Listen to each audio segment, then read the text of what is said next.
Quitting fossil fuels, not as easy as some thought. The nation's largest coal-fired power plant is having its life extended to ensure the lights stay on.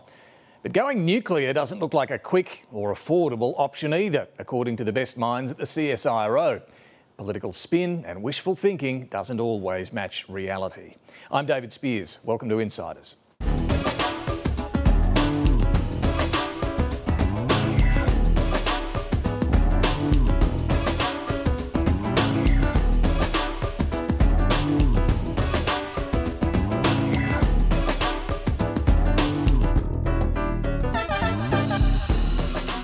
The week began with a warning about an increased risk of blackouts, largely due to delays in the rollout of big renewable and transmission projects. Days later, the New South Wales government confirmed it's sticking with coal for a little longer.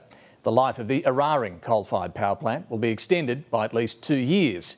We're told this won't stop Australia reaching its climate targets. It's just one of those bumps on the path to net zero. Peter Dutton, meanwhile, continues to insist nuclear is the way to go. He'll unveil plans to roll out 6 or 7 reactors soon. But a detailed examination by the CSIRO and the Australian energy market operator has found nuclear would come with a hefty price tag for households. It's going to provide cheaper electricity, it's going to provide greener electricity. The CSIRO has deemed nuclear power slower and more expensive than renewables as debate rages over the future of energy here in Australia. The cost of energy from that plant would be roughly 1.5 to 2.5 times the cost of firm renewables. Well, I think the CSIRO has completely torpedoed this uncosted nuclear fantasy of Peter Dutton's. Lots of people bandy numbers around. If you use existing sites, you avoid much of the cost that would otherwise be necessary. And he needs to come clean with the Australian public about where he's going to put those power stations. I won't be announcing the coalition policy today. Will be announced very soon. In the coming weeks. In the coming months. I think there's 12 months, the Prime Minister says, before the next election. Peter Dutton's nuclear fantasy is an excuse to expand the life of coal-fired power stations. Breaking news this half hour. The Eraring coal-fired power station in New South Wales is set to stay open until 2027. This temporary and targeted agreement will ensure the lights stay on while we manage an orderly exit from coal-fired power. This isn't Labor keeping the lights on. This is Labor making the floods and fires worse. You can't live in this mystical world where you just believe the lights turn on, by chance each day. What you can't do is extend them for 16 years, and that's what you'd need to do if you were going to go down Peter Dutton's half-baked yellow cake idea. This facility here is what we use to make the EV battery material. Federal Labor insisting the nation will still meet its commitments to bolster renewables and cut emissions. What we're trying to do is get to net zero by mobilising Australian industry. What we need to do is to work with the private sector so that we commercialise the opportunities that come from innovation. No lack of work at the moment. I'm sure. So we also do a lot of... Give you a bit more activity. This is an industrial revolution, but it's to a timetable. It was never going to be easy, and it was never going to be simple. We look forward to announcing our policy in due course. Thanks, guys. I have to run. And my guest this morning is the Greens leader, Adam Bandt. First, let's check what's making news. The 9 newspapers report Attorney General Mark Dreyfus is drafting new hate speech laws that would impose criminal penalties for vilification based on race, sexuality, gender, disability or religion. The legislation's been split from contentious religious discrimination laws, which could be shelved altogether if there's no bipartisan support. The hate speech legislation comes amid heightened concerns over rising anti-Semitism and Islamophobia. A new campaign's being launched today to promote understanding of sexual consent. 1 in 5 women report they've experienced sexual violence, and teenagers aged between 15 and 19 are the most common victims and offenders. We'll take a look at this campaign a little later with our panel. New South Wales Liberal frontbencher Holly Hughes has been dumped by the party from a winnable spot on the Senate ticket for the next election. Moderate Andrew Bragg easily won the spot, followed by Conservative Jessica Collins. And one from us this morning, a new poll on nuclear power. This is from the annual post-budget survey conducted by JWS Research, which asked voters about the idea of taxpayer funds being invested in nuclear power. Now, 41%, as you can see, support subsidies. Only 27% are opposed, with a large number undecided or neutral. But this is interesting. When you break down that 41% who are in favour, LNP voters are clearly on board at 60%, but then support really drops away quite sharply. Labor, Greens, other voters aren't nearly as keen. So what does this tell us? Well, we shouldn't read too much into one poll, and we're yet to see the coalition's actual policy. Still, this survey suggests many voters are open to nuclear power, but that base of support is largely amongst those already voting for the coalition, not so much those in the middle that Peter Dutton really needs to win over. It also tells us that for all the problems with going nuclear being highlighted by experts like the CSIRO, Labor can't assume it's already won this debate. Let's see what the panel makes of it. We're joined this week by Katina Curtis, Sean Kelly and Samantha Maiden. Very good morning to all of you. We'll get to all things nuclear in a moment, but I want to start with what's happening right now with the energy transition, keeping this big coal plant Eraring going for 2 more years. Katina, what does that tell us about how the transition is unfolding? Yeah, so I mean, it's basically the New South Wales government has done this because there are forecasts that there could be blackouts. Now the operators in charge of the energy grid are always very conservative in their forecasts, so it's sort of unclear, you know, whether it will. It feels like there hasn't been a statement of risks for, I don't know, the last 10 years or so that hasn't forecast there'll be devastating blackouts each summer, and it mostly hasn't eventuated.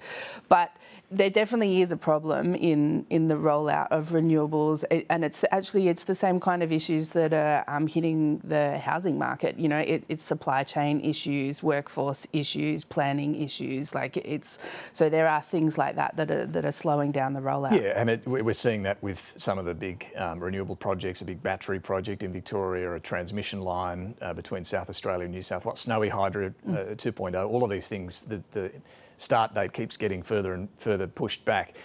Look, clearly the New South Wales government weren't thrilled about having to do this, but look, here was the minister putting the best possible spin she could on it.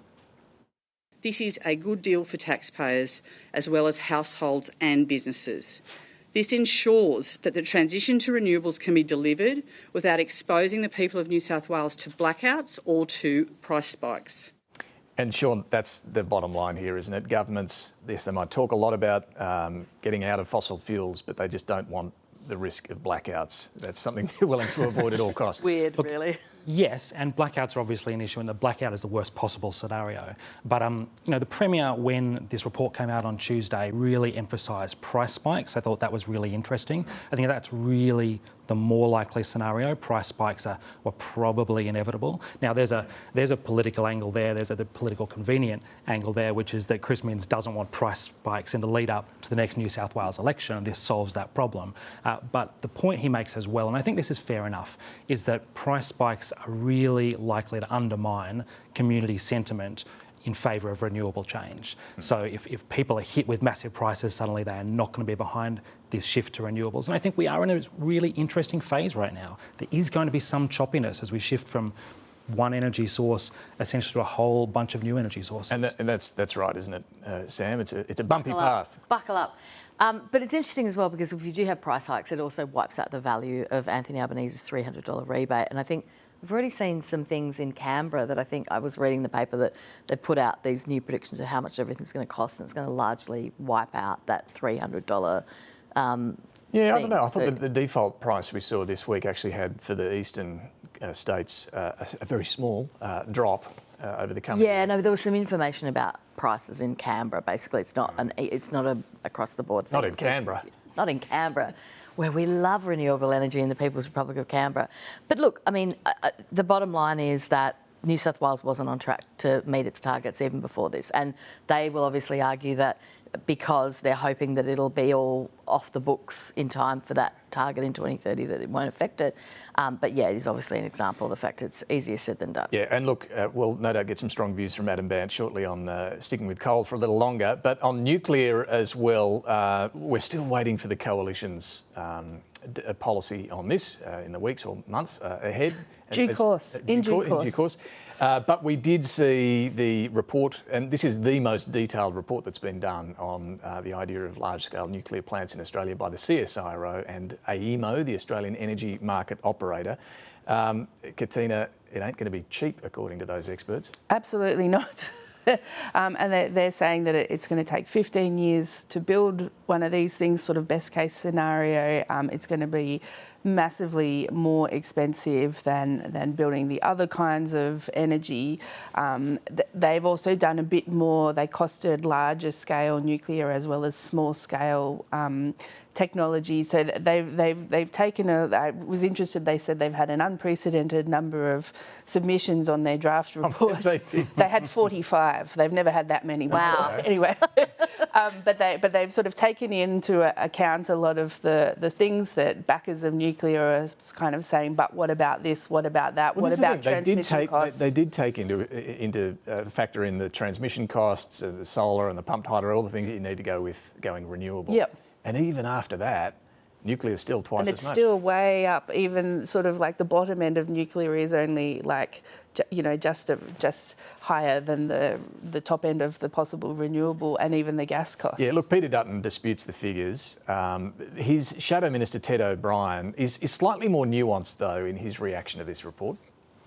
The capital costs that they are looking at for those large reactors, I didn't look at that and think there was anything particularly unusual. What was unusual was their assumption about the price of electricity that comes from them. All right, so the report and that's has where you look at your financing assumptions, your capacity assumptions, your life of asset assumptions. They're the things that are particularly unusual when it comes to those larger reactors. So he's not quibbling with the suggestion it might cost more than $8 billion to build each one of these things, but the running cost beyond that, look, without getting too technical, he says CSIRO underestimate how heavily they'd be utilised. They'd be used a hell of a lot more, he reckons. Look, anyway, you've got these experts now with their view on the table, Sean. The coalition are going to need some sort of independent expertise to back up what they're saying, aren't they?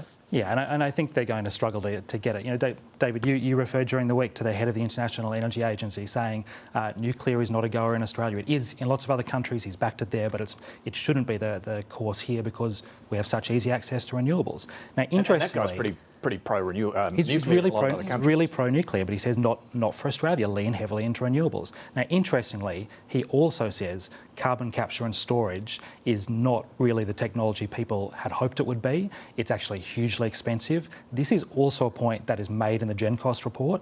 Labor is relying heavily on carbon capture and storage in its policies. So, look, the headline here is definitely nuclear is not a goer, but it's not all good news for Labor out of this report either. Yeah, and look, as I say, Sam, we're still waiting to see the coalition's policy. Labor's really going after them on locations. Where are they going to put these reactors, right? Location.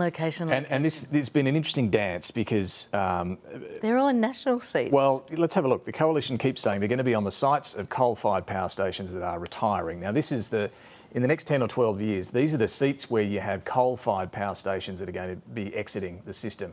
Gippsland, Maranoa, Flynn, so 3 National Party seats. There's a Liberal seat in WA, O'Connor, and Hunter in New South Wales. Oh, yeah. So got a couple of safe seats there, but a couple of quite marginal seats too. Yes, and I mean, there's been a lot of vibe that Darren Chester's not completely stoked at having a... Well, he hasn't been jumping up and down a bit. Yeah, he hasn't been. Fair to say. Yeah. Well, we'll find out. I tell you what, though, there was suggestion. What about the old coal plant in Anglesea in Victoria? The local member there has said, not happening. It was ruled out last year, and so I can tell all your listeners that there will not be a nuclear power plant at Anglesea. We're on the surf coast. You could have a beautiful weekend away in Anglesea and you could go get past the nuclear power plant. It'd be good. There's an interesting shift in WA this weekend. My colleagues reported today that the WA Liberals in the state government, because they're going to have an election around the same time as the federal election, have just put out their new energy policy, and they are actually saying, like, we're open to considering nuclear, whereas just a few months ago, the Liberal leader there, Libby Madden, was saying, we want to lift the moratorium on uranium mining, but this does not open the gateway to nuclear power. They've put some caveats on it. They say it has to stack up commercially, but they also said it has to have support, public support, both where it's going to be, which would be in Rick Wilson's federal seat of O'Connor, and across the whole state. So it's a pretty strong caveat. caveat. A couple of seats over there, but that's a shift. Yeah, for the state, it is a shift. For the state Liberals. I think it's actually reasonable to have a debate about this, though. I think we've moved past the old days where, you know, people are sort of stuck on watching an episode of The Simpsons or something and think it's all about Mr. Burns. I think it is reasonable to have a debate about it. I think the problem with the Liberal Party's policy is the lack of detail. And that's the issue. I think you can have a debate, but I feel a little bit like I've been trapped every time we end up having trying to have a serious discussion about nuclear, because it's not a real policy. It's a fantasy policy. This is a policy that allows the Liberal Party and the Nats in particular, to put off the hard reckoning with the transition to renewables, and crucially at the next election to run really sharp campaigns against local renewable projects, which is what a lot of what Nats really strongly want to do. That's what's driving a lot of this. That is 100% what's driving it, and the beauty of nuclear and not coming until 2040, which we might present as a disadvantage, is a win actually for Peter Dutton. Because he can put it off. Can put it off. It's not a real thing. And they're going to have a parliamentary problem. Like, even before you get to where will the thing be, how much will it cost, can you build it? Like, it's illegal at the moment. Like, it's legislated. They'd have to change the legislation. The Senate that's likely to be there after the election, how do you change that? But look, I thought the polling numbers that we showed earlier are interesting. It's maybe not the big turn-off that many assume it is. And look, Tony Wood, I'm going to play a bit of him in a sec. He's an energy expert at the Grattan Institute. He said don't do it now, but don't rule it out for down the track. A small reactor might help fill that last mile, if you like, the last 10% that you might need in the energy grid. If these things like green hydrogen or whatever don't come into play. Anyway, we'll see any tips on when we're going to see the policy? Well, we were originally told it was be by now, weren't we? Like definitely before the budget. Yeah. Wait, what's the time? Yeah. All right. Well, time to talk to the Greens leader, Adam Bandt, who's not a fan of nuclear power, coal or gas. In fact, he's sharply criticised Thursday's decision to extend the life of the Eraring coal-fired power station. But some experts aren't as concerned. I did catch up with Tony Wood from the Grattan Institute for this week's Insiders on Background podcast, which you can find with those QR codes on screen or in the regular Insiders podcast feed. Look, he says keeping Eraring running for 2 more years makes sense. When you talk about keeping coal open longer, it sounds as though you're anti-climate change. In fact, it's fundamentally important to manage the role of coal and gas in this transition, because you've got to maintain a reliable system while we get to low emissions, because no one's going to forgive governments if they stuff that up. Adam Bandt, welcome to the program. Morning. Now, you're not happy with extending the life of another coal-fired power station, but what are some of the alternatives given the delays that we're seeing in the rollout of renewables and transmission lines? Well, this isn't about Labor keeping the lights on. It's about Labor making the floods and fires worse. Coal and gas are the main causes of the climate crisis.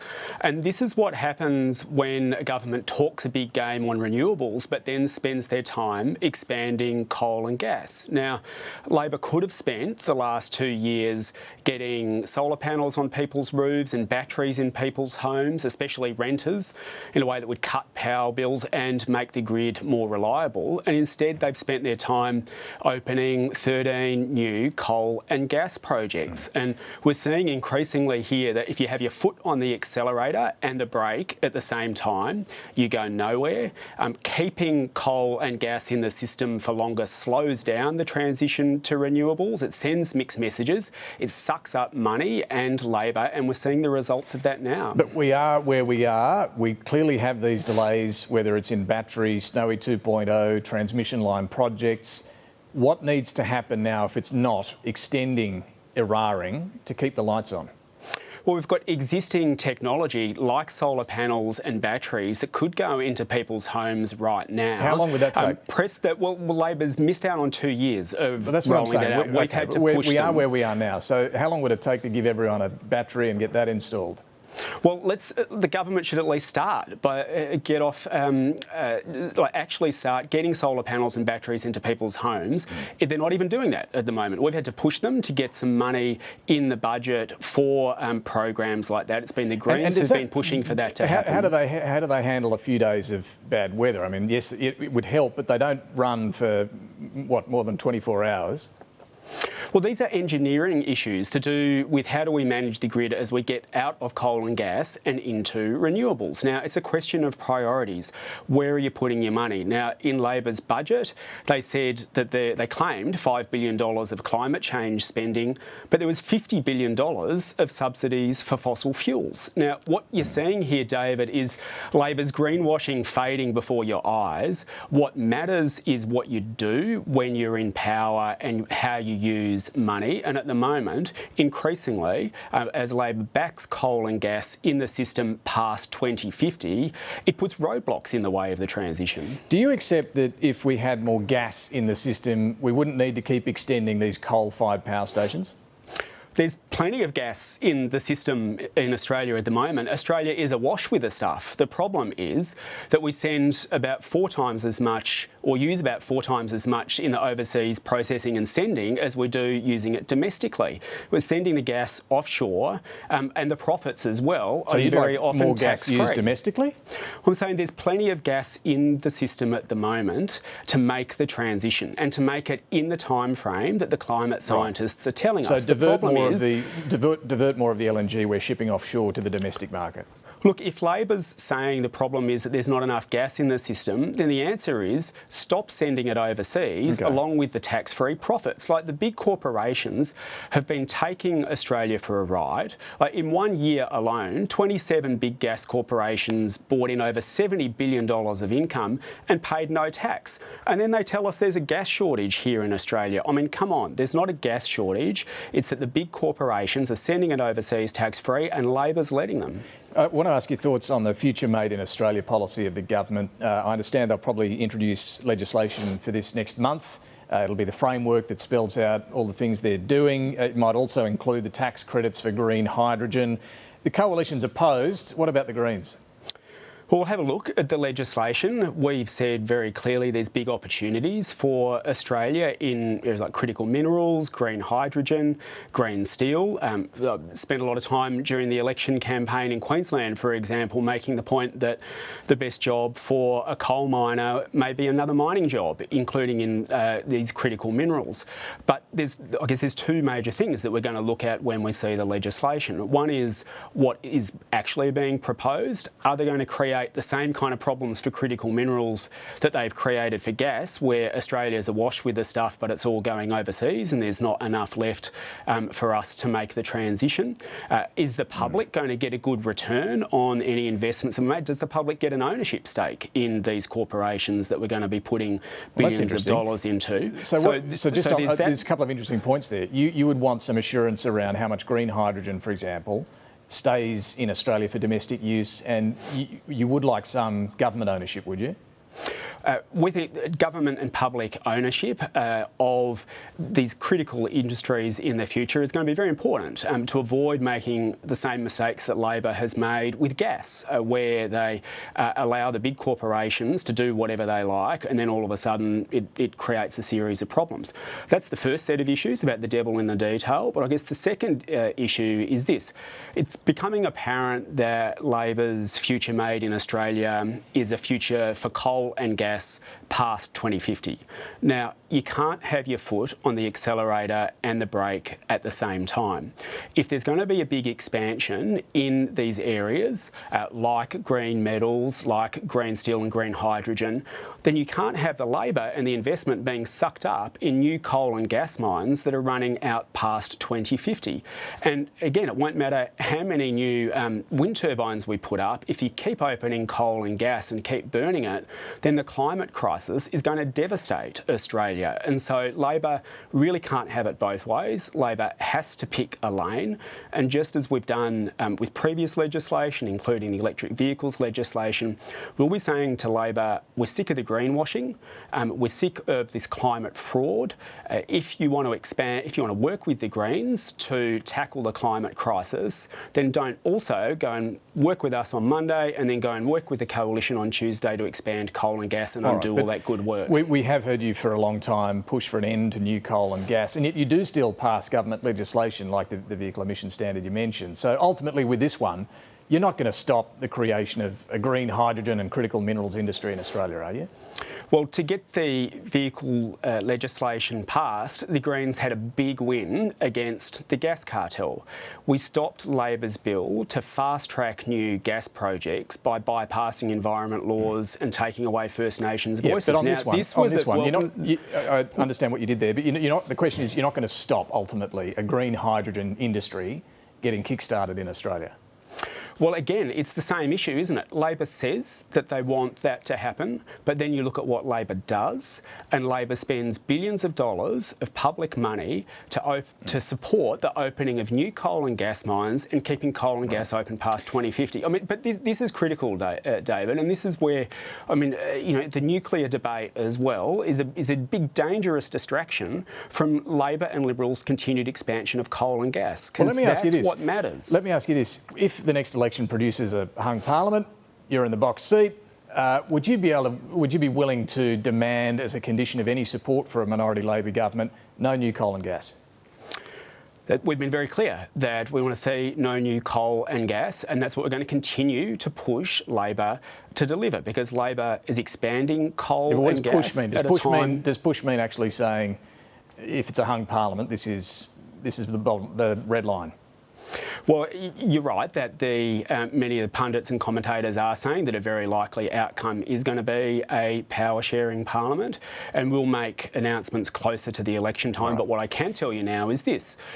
In a power-sharing parliament, the Greens will be the only ones there who aren't beholden to the coal and gas corporations like Labor and Liberal are, and we will push for them to stop opening new coal and gas mines. That is the only way we're going to tackle the climate crisis. Let me ask you about migration, Adam Bandt. Do the Greens support any cut in the migration intake? Look, I'm not going to give you a number about I'm just asking migration. For a yes or a no, whether you support a cut. Well, I'm not going to give you a yes or a no or a number, and I'm going to tell you why, David.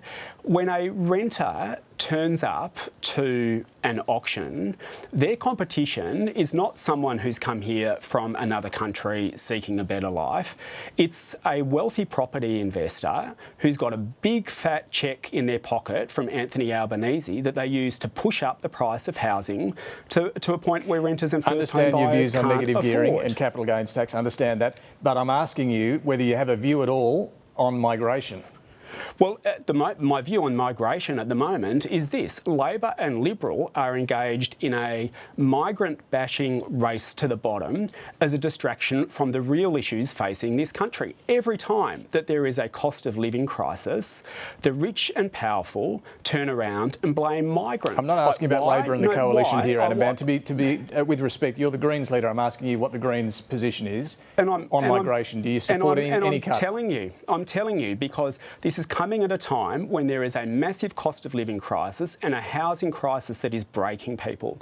And in response, Liberal and Labor are talking about migration. I understand you're not a fan of Liberal and Labor. Why do they want to blame migrants? But I'm just not sure the audience from the would real understand whether the Greens have the issues, which is the big corporations that are price gouging, the wealthy property developers that are pushing up house prices. Understand that point. The big banks that are profiteering. Understand where you stand on all of that. Issue. Understand where you stand on all of that. But just one more time for the audience who perhaps don't understand where the Greens stand on this. It's a big issue for a lot of people. Do you think we have too much migration? I'm not going to engage in this race to the bottom that Labor and Liberal are engaging in. No. I believe that in this country of ours, working together, I'm proud of our multiculturalism, and that working together, we can build enough homes for everyone to have an affordable place to live. Okay. I'm not going to spend the next year in the lead up to an election blaming migrants for a problem that they didn't cause. It's the big corporations, the massive developers and the politicians that they've got in their pockets that are driving this cost of living crisis that's breaking people, and that's who we're going to take on. I want to move to the war in Gaza, and I'd just like to clarify a couple of things. Do you support a two-state solution? Look, our view is that Israelis and Palestinians are both equally entitled to live in peace and security and exercise their rights to self-determination in accordance with international law. And what we've seen to date is that not happen. And so what we support is the international community getting behind a stopping the invasion, stopping of the occupation of the Palestinian territories, which is absolutely critical, and then supporting Israelis and Palestinians in a process that will allow them to self-determine their own future. I'm not sure that answers the question, though. Do you support two states? Well, it's up to Palestinians and Israelis to equally enjoy those rights. And if that's what they choose to self-determine, then that's what they choose to self-determine. Our point is that it is the international community can no longer pretend that the slaughter and the invasion is not happening, coming at a massive toll. The occupation of Palestine and the Palestinian territories has to end, and then we need to support them to self-determine their own future so that both Israelis and Palestinians have that and the right Jewish under people international as well. law. Do you support the idea of a Jewish homeland state? Well, support Israelis as well as Palestinians, as I've said, both having their rights to self-determination under international law. Now, at the moment, what is happening at the moment is that we are seeing over 34,000 people killed. We are seeing a region brought to the brink of starvation, and this is a man-made famine. We're seeing people, the health system is on the brink of collapse. We now have an extreme war cabinet that is subject to orders to stop genocide. And our government just rings its hands. I understand your criticism of Israel. We've heard that. Do you also agree Hamas is a terrorist organisation that needs to be dismantled?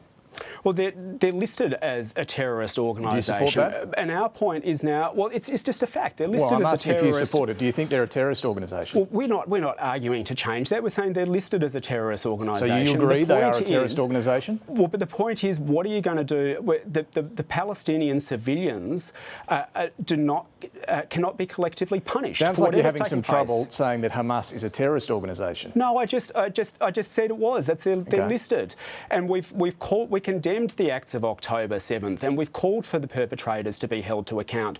But now, what is happening when you have the international court saying stop the invasion of Rafah, and the very next day, within hours afterwards, this extreme war cabinet goes and bombs Rafah? Now is the time for the international community to take actions against this extreme war cabinet in Israel, because it is the only way that they're going to listen, and that's got to start with sanctions on this extreme war cabinet, the ending of Australia's two-way military trade with Israel. Well, hang on, just on that. And expelling the Israeli ambassador as well. This suggestion from the Greens that there's Australian military exports to Israel. Yes, we do contribute to the F-35 fighter jet project along with 18 other countries. We use that fighter jet. We provide some non-lethal components. What else are you talking about there in terms of Australian weapons trade with Israel? Well, I think that's pretty critical, what you just said.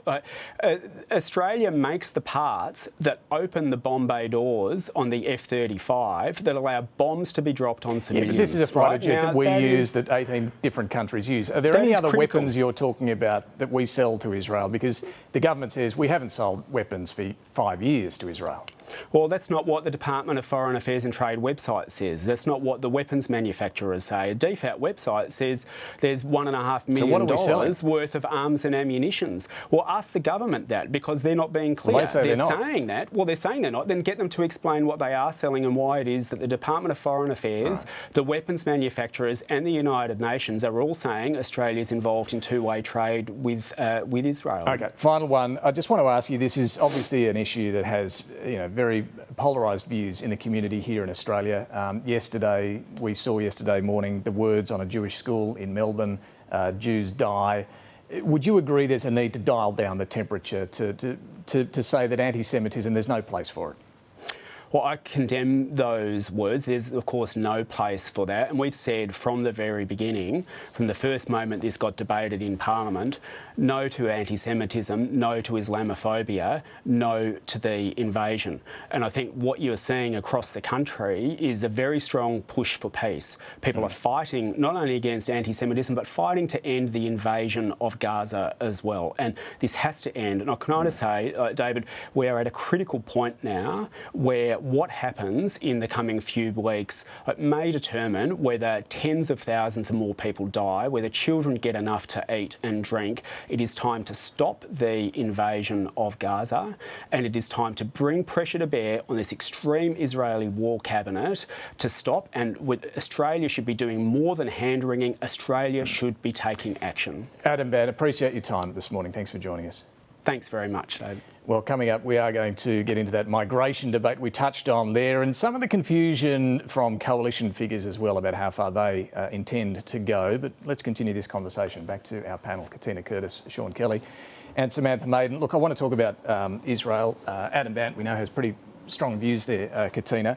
But was it clear to you on the two-state solution, which is kind of a pretty critical one, whether he does support a two-state solution? No, that seemed quite confused, saying that the Israelis and Palestinians have the right to self-determination. I mean, it's sort of like it doesn't seem like that's actually going to end up necessarily in a two-state solution. You just end up in a stalemate that we've had for decades.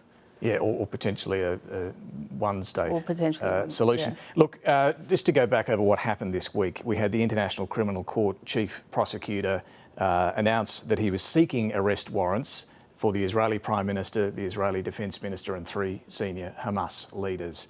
It could take some time for the court to actually decide whether to issue those warrants, but the fact they were bundled up like that did draw condemnation from the US President and others. Let me be clear. We reject the ICC's application for arrest warrants against Israeli leaders.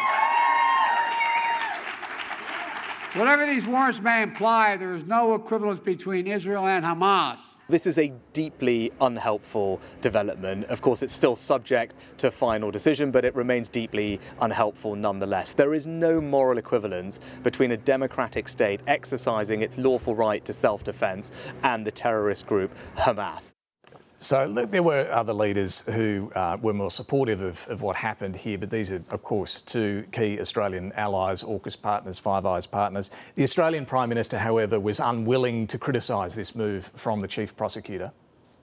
Well, I don't comment on court processes in Australia, let alone court processes globally, of which Australia is not a party. Do you agree with Joe Biden's comments, and is it... I just answered the same question.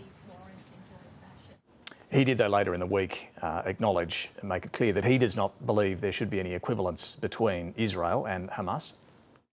There is no equivalence between a terrorist organisation like Hamas that we support, that ongoing classification of Hamas as a terrorist organisation. They confirmed on October 7 with the violent murders and the capturing of hostages that occurred on October 7, that was the right designation for them to have. And that compares and should not be compared with any nation state. Sean, how do you think the PM handled this as far as Australia is concerned this week? Look, I think you have to always be aware of the context of this debate, and the context is that this has become a tremendously bad faith debate, that anything anybody says is likely to be twisted. There is no nuance. There is a series of code words, passwords you have to kind of say before you move on to saying anything else to be admitted entry into the debate. It's become it's become a sad debate, I think, and I'm sure the Prime Minister, I'm sure that's a big factor in the way that the Prime Minister approached that, and he refused to comment largely.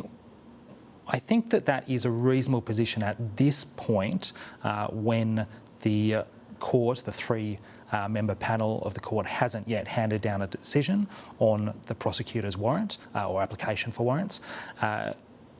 If that panel rejects that application and the Prime Minister really strode in strongly, then I think he risked looking a bit silly in a few weeks. But after that, I think he'll come under increased pressure in both directions, and it'll be interesting to see whether he matches the force of some of his ministers' comments this week defending the independence of the court. Yeah, Sam, what do you think? Because the way this was presented by the ICC chief prosecutor did seem to draw some equivalence, right? The fact that he was issuing or asking for these warrants for both. Because he bundled them together. Look, I disagree with Sean. I think that the Prime Minister mangled it. I don't think that his response is reasonable. And that's not to say that he needed to come out strongly, you know, in one direction or the other. But I think that he projected weakness, he projected confusion.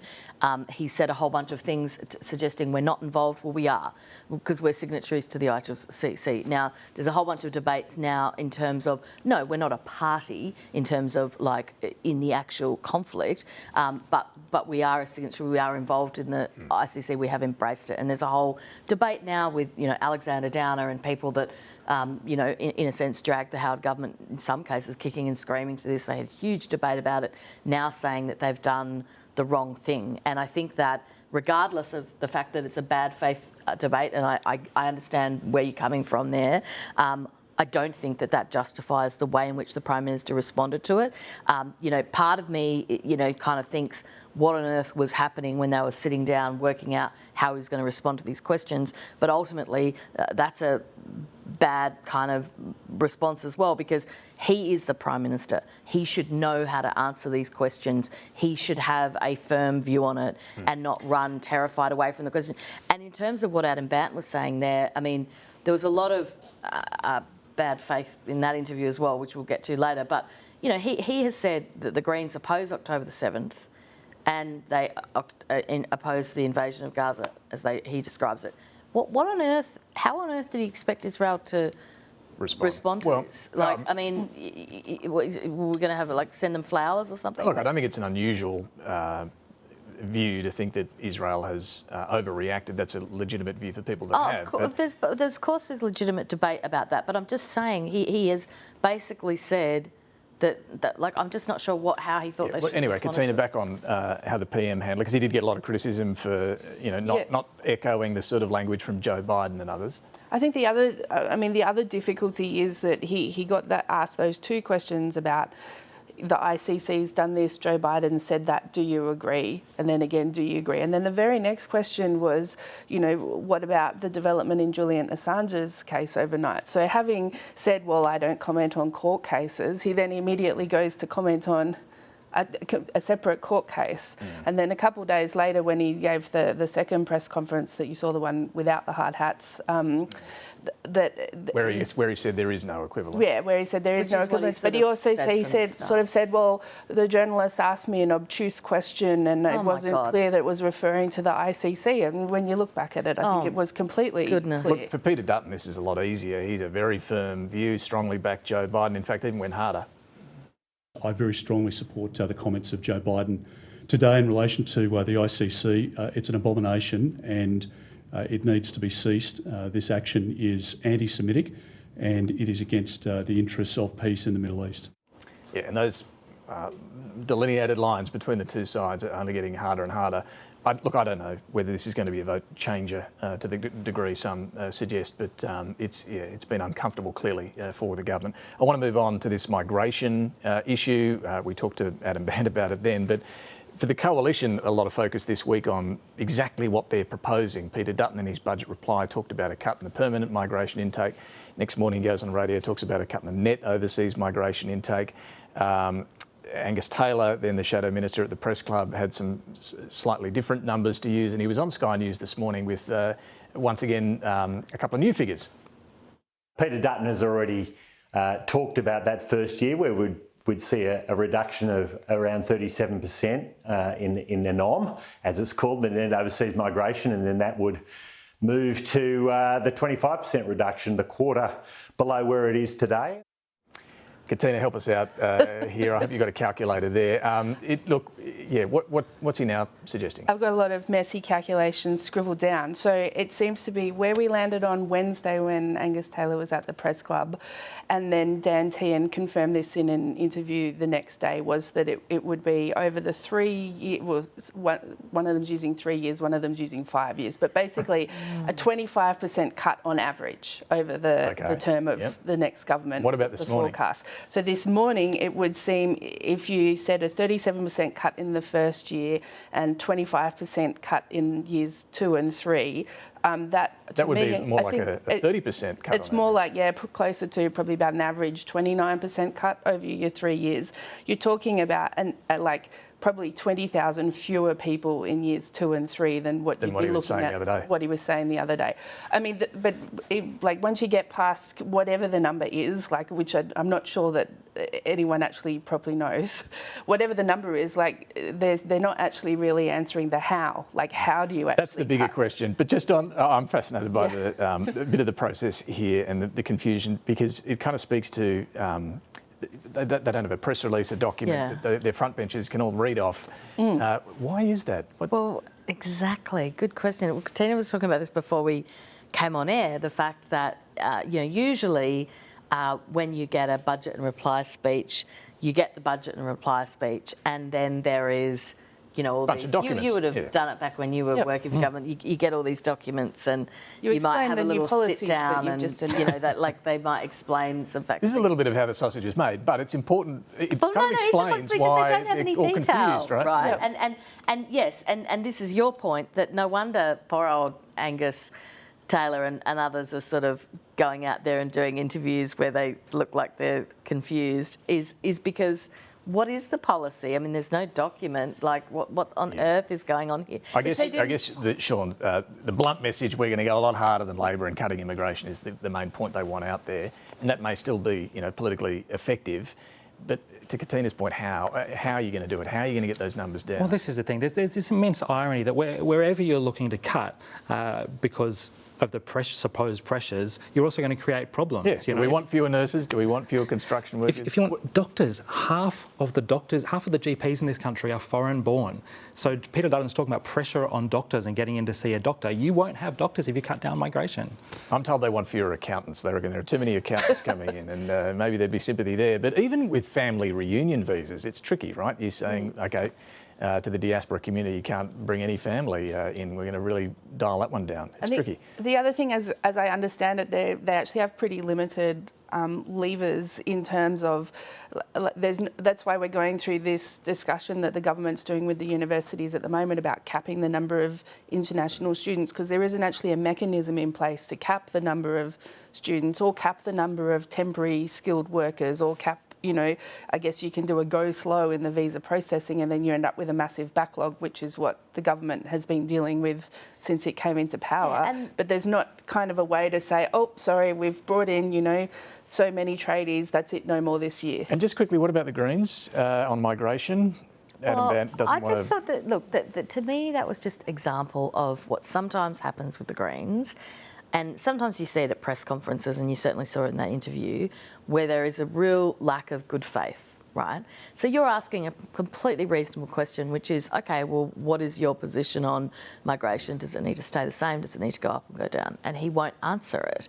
And I think that's ridiculous. I mean, if we are looking down the barrel of minority Labor government after the next election, and they're going to be in the box seat, I think voters have a right to know that. Yeah. And it's I think the impression was they don't have too much of a problem with migration where it is. They don't want to join the race, as he said. Well, yeah, but he wouldn't actually say that. No. Yeah. Now, the government's launching, I mentioned this at the top, a new campaign today on consent to try and improve understanding about the importance of consent and respectful relationships. Before we show you a bit of it, I want to remind you of the last government consent campaign. But what happens when one person takes action without an agreement? You do, huh? Well, drink it. Drink it all. What are you doing? Drink it all. This is what we call moving the line. Sam, that's what we call the milkshake ad. Yeah, so, I mean, we did a story on that in news.com about 3 years ago, and then the ad was pulled about a week later, and that was the end of that. Good to see they've taken 3 years to come up with a new ad. But, so, yeah, that one was panned pretty widely. But these new ads actually do. Well, let's have a look. The shift here is a real focus on adults having conversations with other adults. How do I bring up consent? Do I have to ask every time? Is it too late to talk about it? If we don't know the answers, how will our kids? Check your understanding at consent.gov.au. Katina, what do you think? I think it seems pretty sensible. I had a look at some of the documents that are what's going to be on that website that they're pointing people to. It's sort of a two-stage thing. First of all, they're encouraging adults to talk to each other and kind of get an understanding about what consent is, how it works, when can it be withdrawn, the sort of things we saw, the questions being asked in the ad there. And then there is a second kind of conversation guide about adults talking to children. And I had a read through that yesterday, and it actually offers some really practical, sort of scenarios, and it breaks it down by age. So you can have, if you have like 5 to 9 year olds, and then into the sort of tweens, and then the early teens and the later teens. And I felt after reading it, I was like, oh, this is actually like really a really practical, helpful thing. Yeah, and Chanel Contos has been involved with it, and all of those things are positive. I think there is always a danger, though, with campaigns like this, that you're preaching to the converted. So the sort of people that are going to engage in that material and go read it and talk to their children are not necessarily are people that are already very alive to the issues in the space. Yeah, that's a good point. And you see it all the time in sexual assault cases. We have these idea about consent, and people theoretically know the idea that consent can be withdrawn at any time. And yet, on the other hand, when you have someone who is charged with a sexual assault in the context of what might be a relationship or a drunken night out or something that starts consensual and then changes, people find it very hard to wrap their heads around. So, there's a lot of discussion and debate, and there's a lot of, issues around that, what I think we're still grappling with as a society. And I think, in some cases, men, largely men, do find it confusing. And that's a conversation that has to happen, and society has to have. Yeah, I mean, men have to have these conversations with men as well. That's really important. But to Sam's point, Sean, how do you get this message beyond the preaching to the converted, those who already understand? I don't know, that is very difficult. But I think we have to, I guess, grasp is that this is a massive cultural change we are talking about that affects the entire culture that has been unfolding over decades, will continue to unfold over decades. So Sam's right. Those people are not going to be reached immediately, but a culture changes over time. That's a very diffuse process. And I think it's really interesting when you think about, well, we see a problem with young men, 15 to 19-year-old, huge, prevalence of sexual violence. How are you going to change that? It's very easy to dismiss that as a young person's problem. Sure, we get older people to educate, but older people are prone to, older attitudes, which have not kept pace. Yeah, and this is something that even judges are grappling with, right? I mean, Justice Michael Lee was praised for what was described as a very nuanced judgment in relation to the Bruce Lemon defamation case. But there's also all sorts of debate within the justice system now where judges are pushing back against cases that they think never should have been run, and in very many cases, those cases involve these issues of consent. And so you have some judges, not all, saying, oh, those cases shouldn't be run. And these issues are at the core of them because the DPP is pushing in a lot of states in a different direction. All right, our panel, Sam Maiden, Sean Kelly and Katina Curtis, will be back very shortly with some final observations. Time now, though, for Mike Bowers and Talking Pictures.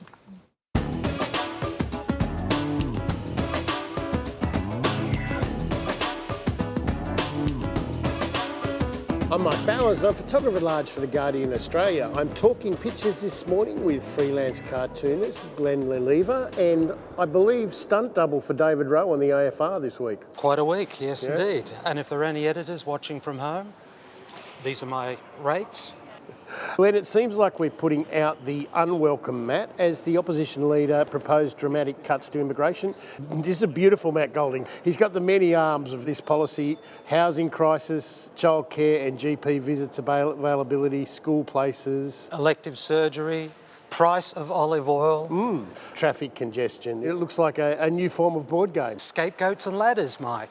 Look, we've got some of these guys. You can be the boot. I'm the boot, because we're talking about migration policy, and I'll be the boat. OOHCS. Oh, scapegoat. It's very clever. Matt Bissett-Johnson has picked up on the dog whistle. This is not some hideously mutated freak. No. But it's actually a dog whistle. Yep. Here's to immigrants. Is there nothing we can't blame them for? Peep. Just the thing for rounding up the sheep. Dean Alston from the West Australian. He's got Peter Dutton here driving Holden Wedge. The Holden Wedge. Yeah, Liberal bogans. F off, we're full. No welfare for billionaires and Nukem Dano. Nukem Dano. I mean, the word bogan is doing a lot of heavy lifting here. Yes. In some areas, bogans are the salt of the earth. Glenn, he still likes the nuke stuff better than the old stuff, but Peter Dutton's power play has been hitting some hurdles recently. I did love this, the trefoil, the radioactive sign. Peter's head can be turned into so many things. But no, once you realised you could elongate the radiation symbol, yep, and it started to look like Peter Dutton, away you just pushed it further. Away you go. This could work like the old neighbourhood watch signs. You hang one on your front gate and it lets the neighbours know it's safe to come in and have a sensible discussion. I'm not sure I've heard many sensible discussions on nuclear. You're attending the wrong barbecues, Mark. I did love this Kathy Wilcox cartoon. This is my policy, and it's up to the CSIRO to provide the evidence for why it's not viable.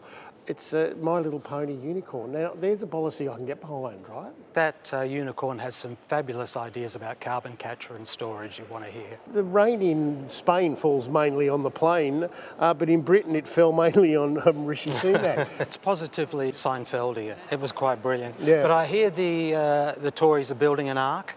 Really? But it's behind schedule, over budget. Rishi Sunak.